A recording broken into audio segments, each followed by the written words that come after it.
Good afternoon, everyone. Hope you're good. Welcome to Friday. Week's nearly over. I've just spent the last 15 minutes trying to recover enough so I don't look like I'm fresh out of a workout, but I've failed. As it's flashed my face back up on screen, I can tell I look war weary from a bit of a workout. Now, I keep mentioning this, that I've been working out because it's bloody rare. It's my second session in about 18 months, and so I'm clearly not fit enough to jump back on air straight afterwards. So I'm going to work on that. Friday sessions I always enjoy. They're always a little more extra casual, and so I'm pleased how this one's played out because much like the rest of the CSP Council election series, I'm obviously vouching for these and love these candidates to bits, but this particular lady is what I would consider a personal friend. She might disagree. That would be a fun thing for her to do straight away out of the gates, but someone that I worked closely with when I worked in Staffordshire for the IPOP service. And so I'm delighted to have Emma on the show and to talk things through with her, and I know firsthand, both personally and professionally, just how well suited she is for this role. And so it's just a pleasure to be doing that on a Friday show. As ever, let me know if you can hear us loud and clear. It's always my tech paranoia, but although we seem to be working fairly well in recent shows, so eventually I will stop asking that at the top of every single show. What I will do is then hopefully just with a click of a couple of buttons, I'll bring on Emma Busby. Emma, can you hear me? I can, Jack. Thank you very much. Thanks. Now, yeah, we can be friends. We can be friends. Good. Yeah. We'll see. Well, let's make sure that it's in my best interest for that to still be the case in half an hour's time. So I'll behave myself. And so we worked together. It's too long ago now, but it's been a couple of years since we worked shoulder to shoulder. But as part of the IPOP service, that's where we got to know each other, and why, as I say, I feel it's a really. I was so pleased to hear those whispers that you were thinking of running, and that I know so well your suitability as a candidate. But instead of me telling your story, you're probably hearing best to tell it yourself. So could you just give us a bit of a background for those that don't know you as to what your story is within the profession so far? Yeah, lovely. Thank you, Jack. Can I just ask one thing? Can I absolute respect to all of the candidates, though, who are standing for council? They are all going to have so many positives to bring, and it can only make the CSP Council stronger after the elections. And like you've alluded to, please, even if, I'm not your first choice, please vote, though. Please don't just leave it. We need to get our membership. It's membership led, and we need to get our members elected. So Thank you. I just wanted to. No, it's a good point. That engagement that we've all been talking about, and I know when each of you have said it, like I know you mean it, is that is a big issue that we all feel strongly about, is that we need to make sure that regardless of who it is, and also the fortune of there being such a brilliant set of candidates, that therefore it is a movement for change. So no, definitely well worth saying. But anyway, back to me question, please. Okay then, so back to me. So I've been a physio assistant practitioner working in the NHS for nearly 18 years now. And I've worked my way up through the bandings as an assistant. So I started as a band 2 when I very first started in 2003 and progressed. And I've been a band 4 now for about 8 years. More recently, I undertook my level 5 for assistant practitioners. So I got my qualification there. But I'm developing this interest into leadership. So I now actually have 2 job roles.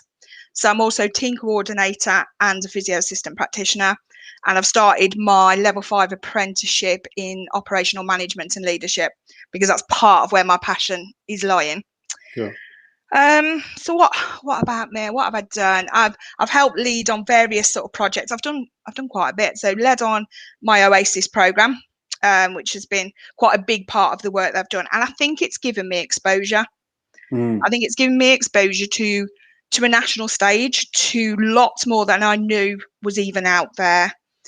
I've spoke at NICE, I've spoke at the Guidelines International Network, promoting work that we do in physio, because it's really important that we share. We need to stop working in these silos, because there's so much good work out there that I want to know it all, and it doesn't seem to be shared across the board. More recently, though, I've contributed and facilitated to discussions at Physio UK on how we develop our support workers. And this is where I think my passion now is starting to really come in, is how do we support our support workers? How do we get them recognised as a profession in their own right? I think that's been interesting for me. when getting to know you and your roles and responsibilities within departments. It's kind of a known age-old adage in many departments that the pivotal members of staff are the support workers. However, it did take, admittedly, for me to work with you to realize just how far that can reach into leadership, and not just operational and organizational leadership within departments, but actually then clinical and academic leadership on projects and audit and things, which is where I think it'd be worth us unpacking a little bit some of that Oasis work, because I think, unless, you know, it might be that I was just uniquely ignorant, but I suspect that many would not realize just the extent of that, how high that ceiling is for support workers such as you to be doing projects that are certainly far beyond anything I've taken up personally in departmental audit and then presenting that back. So could you just unpack what is Oasis, what's the acronym stand for, and how far did you take that project? Okay, so Oasis is for osteoarthritis, self-management and independent living support group. So Oasis is a lot easier to put down on paper. It started with release of guidelines in 2014 for the OA guidelines from NICE. And a few of us were put together, and whenever a group's put together, that lead, the one that's in charge, tends to, you know, emerge out of it. So I became the project lead for the Oasis project. Now, I do have to say, without the close working of the physios and all those contributions, you know, I couldn't have done it. But I also had a complete backing of clinical leads who said, go on then, why not? Why can't you go out and project lead this?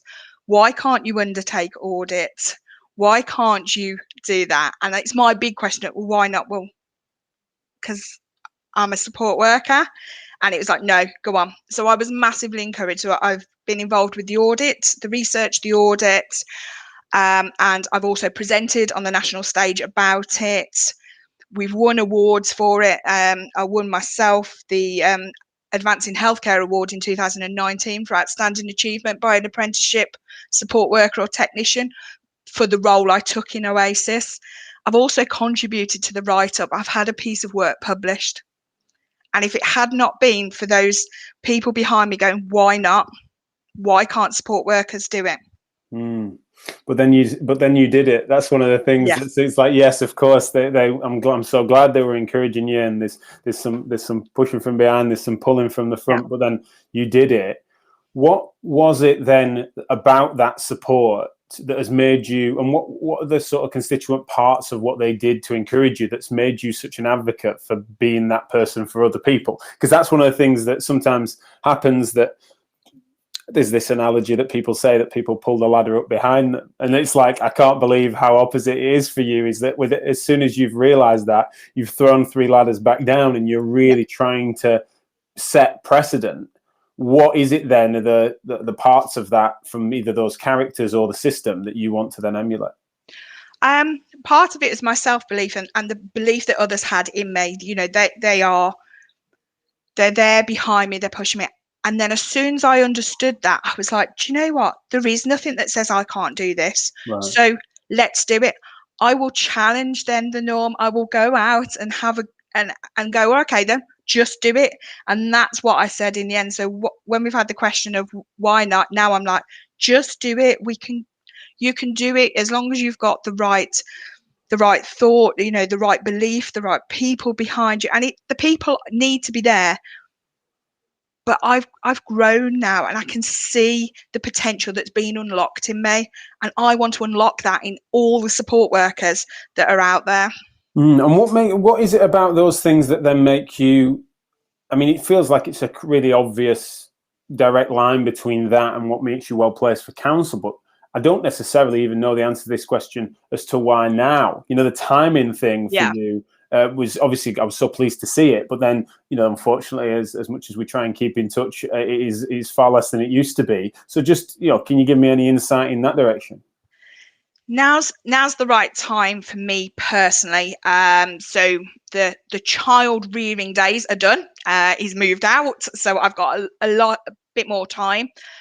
My role in with the team and undertaking my operational management and leadership apprenticeship is actually giving me the confidence now to say, actually, I can go out there. I've got a few more tools. I've got a few more sort of resources there that I can pull on. And there is so much talk at the moment with the CSP, with Health Education England, about developing and supporting the support worker, that now's the right time to get in there to try and make those links between our registered and our unregistered staff, and let's try and build a better and brighter future for support workers and registered staff, because there's such a skills gap out there, because the registered staff are now being used more for FCP roles.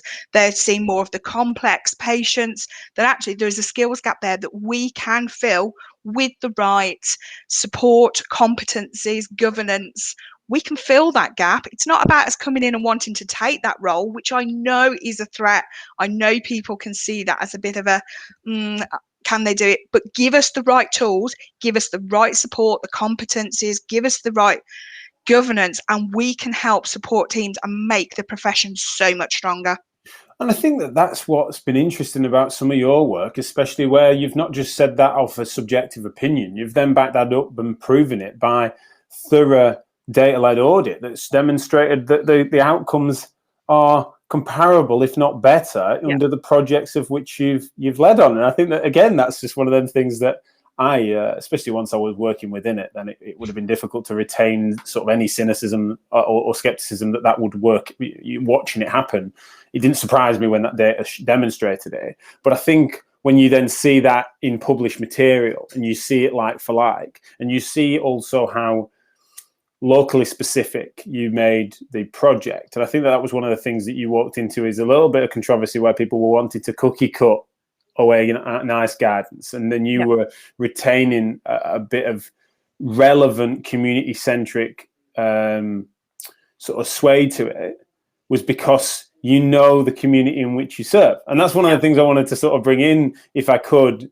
about insight. And it does say in your piece that people should read within the election booklet thing. It does mention this. I'm glad it does, because you're a very established scout leader that's now Deputy District Commissioner for your area, and that I know how that affects you, knowing the community in which we serve. You were, especially for me, right, cycling across country and getting the train down from Warrington to a faraway land called Staffordshire. It was you being able to upskill me on some of the demographic information and to understand what makes people tick around here, what community services, etc. And I, until then, didn't realize just how valuable those sorts of insights can be. How much do you feel that you, on that side of your life, is skill sets and insights that you'll be able to take forward as well? I think there's loads of links that can be, made there, because people talk, so people don't know what I do sometimes as a day job when I'm a scout leader. Right. And, you hear bits of conversations, that parents talk and stuff, and they'll be like, I've had physio and I've had this, and it's understanding what our community needs, what our community wants are, and where we can signpost our patients to probably undertake a lot of their rehab and actually in part of the community. So trying to get them that it's not a hospital-led program. The Oasis is a perfect example of this. How can I build links with the community and know what's out there, where I can say to my patient, go and do this program, you can undertake your rehab in these scenarios. So I just think I understand what our patients want. I hear what they want, and what I can do then is bring that back into the team and say, actually, this is what they want, that co-creation, of using our patients' input and our work stuff and pulling those together. I think that's where support workers are really, really valuable as well, because they provide massive links.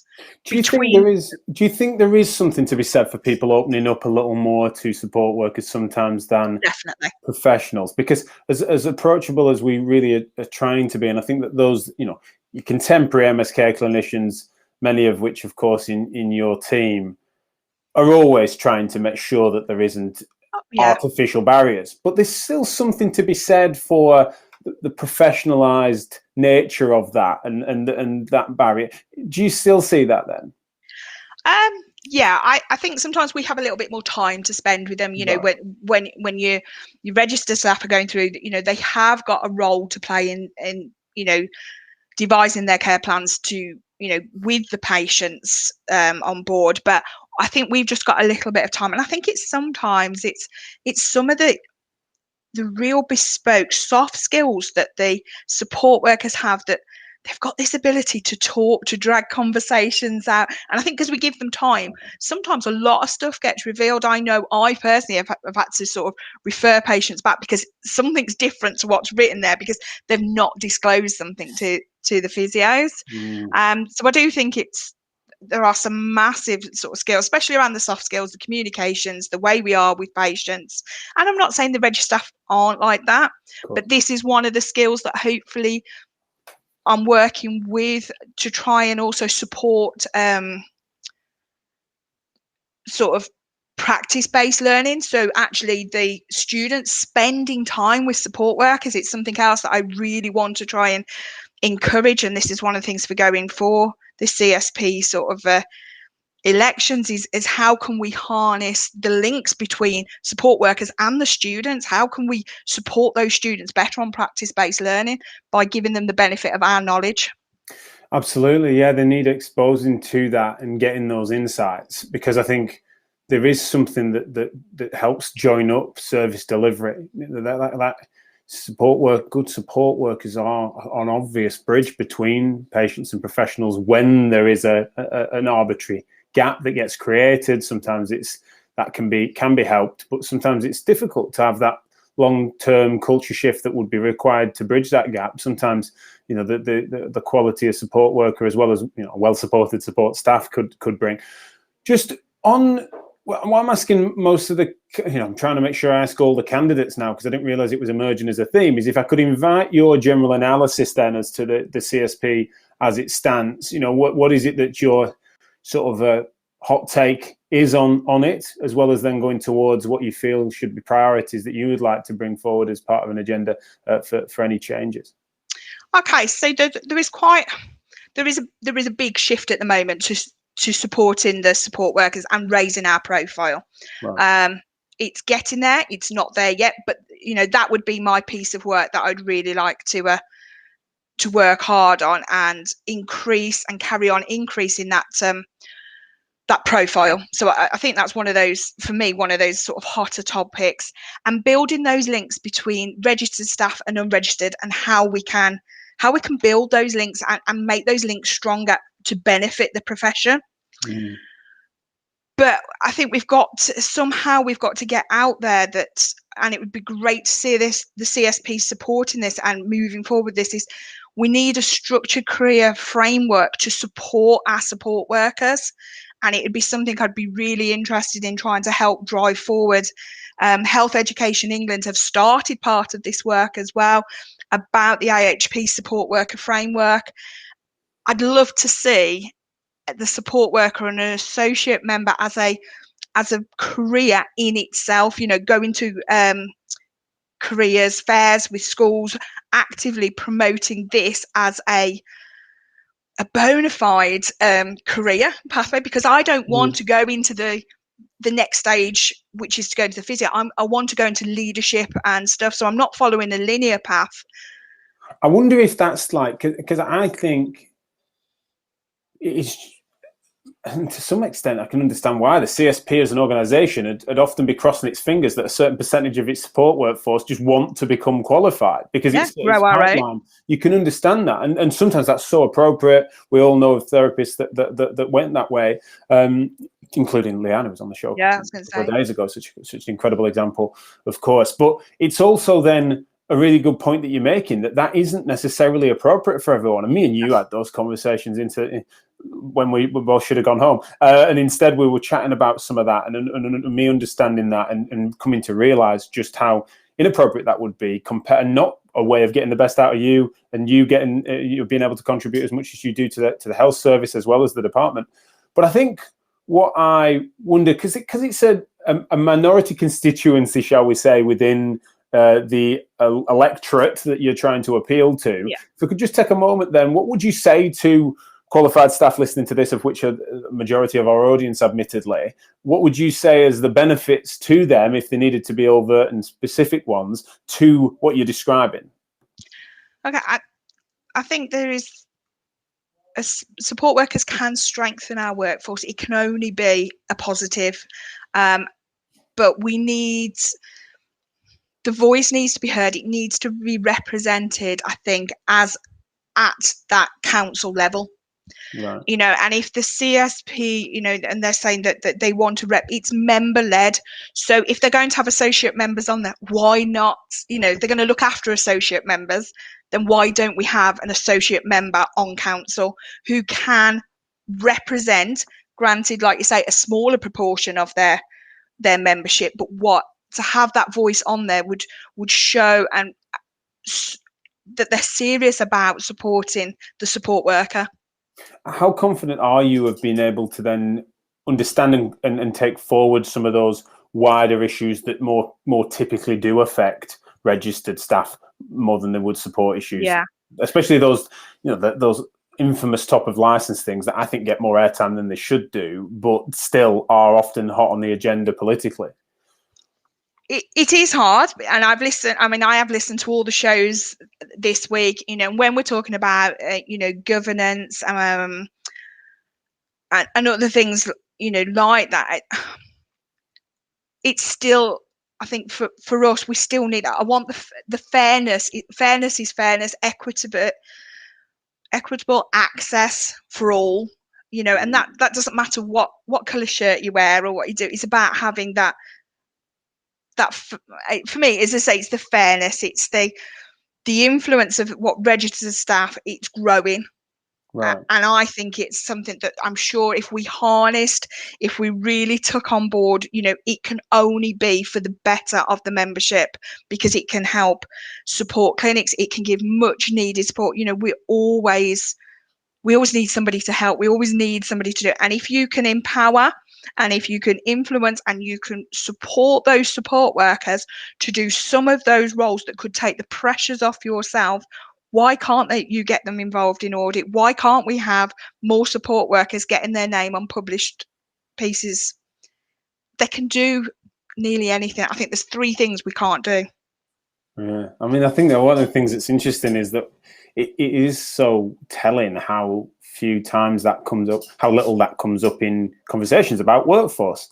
It's often about more, it's about students, but fundamentally there is that untapped resource. Now, you mentioned off-air about the fact that then associate assistant members, so I forget the exact terminology, aren't necessarily then members of the CSP, and I didn't realize that. And so because it's sort of it's a known and clever pipeline within normal practice that it becomes a rite of passage and people become a chartered member as a means of then once they qualify.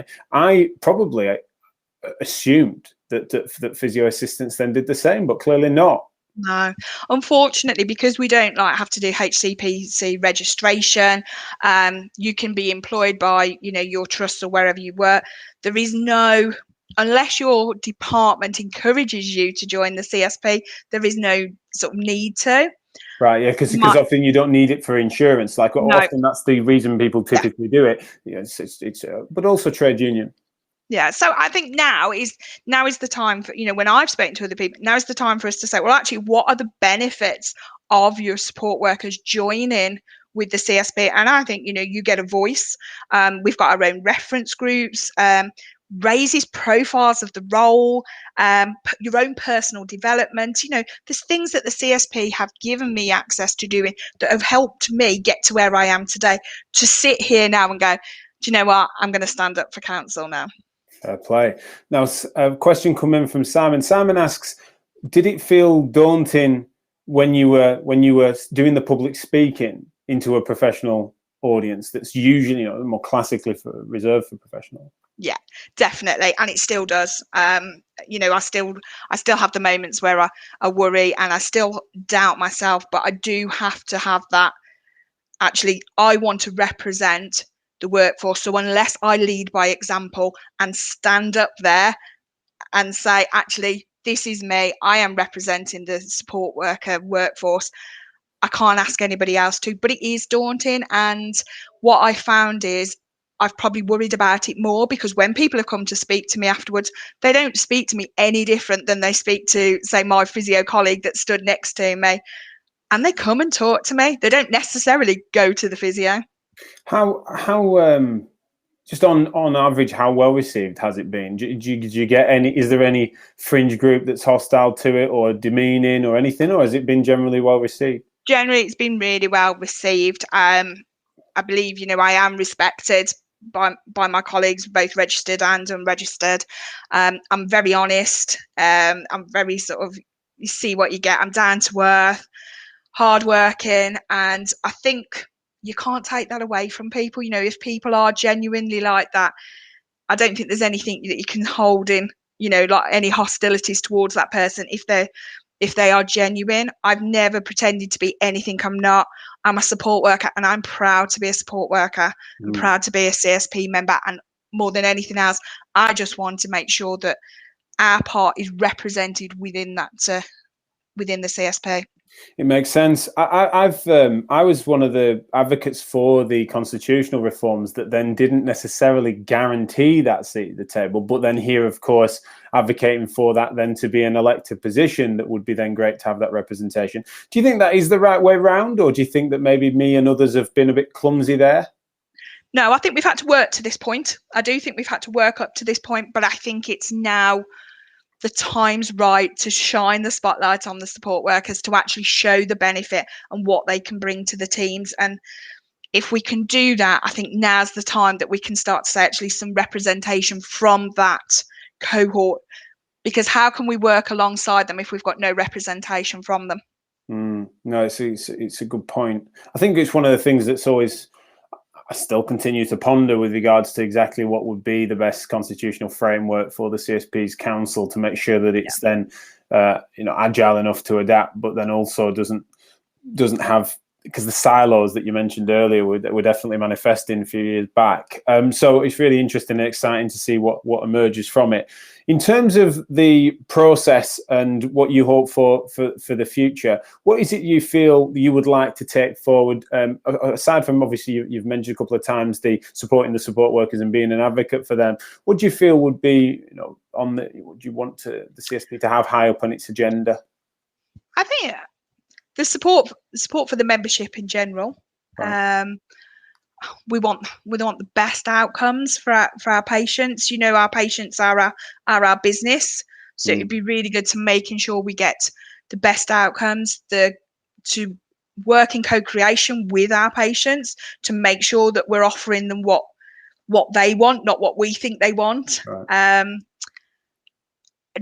I mean, we hear, we do speak about, the best evidence-based practice that's out there, making sure that, that we're doing the right things, maybe not always the easy thing. But yeah, there's lots of areas I don't know, and I am more than happy to say I don't know. And I know that's been a little bit of a theme with some of the others, but I've never known, I've always had to ask questions. I've always banged on the door. I've always said, can you please tell me? So I think that would still be the case, if things were to progress. And typically, I remember from our days working together that inevitably it was just Emma needing to sense check something, but inevitably she, of course, knew the answer. And that will be the case here. I really think that your analysis of things is always bang on, very, very thoughtful before you speak. It's something I've tried to learn from, because that's not my instinct, as you know. So what I want to just finish with is as we go into the sort of voting for council, you mentioned at the start that you want people to engage with the process and with the membership.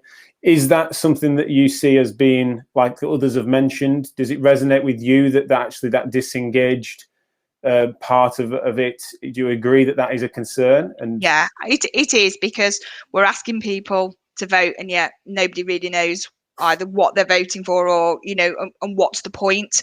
And so whether there's changes in the process that can be made, whether we can have some like electronic voting, I'm sure there's different ways that we can, but I would be really interested to sort of try and scope out the membership to see what are those barriers to voting?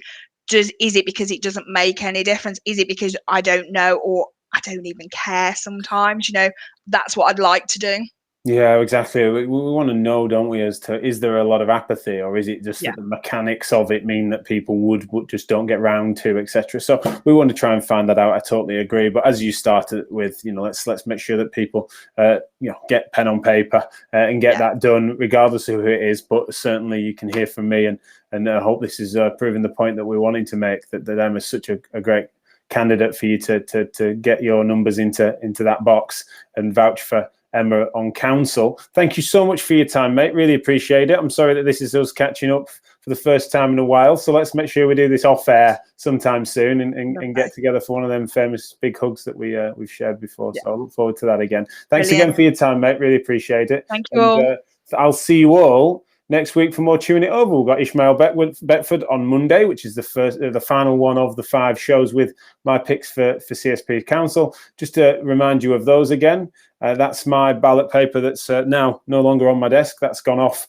And what I will be voting. Obviously, I'm not saying, I need to. I've got one of them sort of hidden there, isn't it? There we go. Sorry, Sue. That's better. There we go. So clumsy use of technology for me to finish the week. But otherwise, I'll see you all next week for more Tune It Over. Bye for now.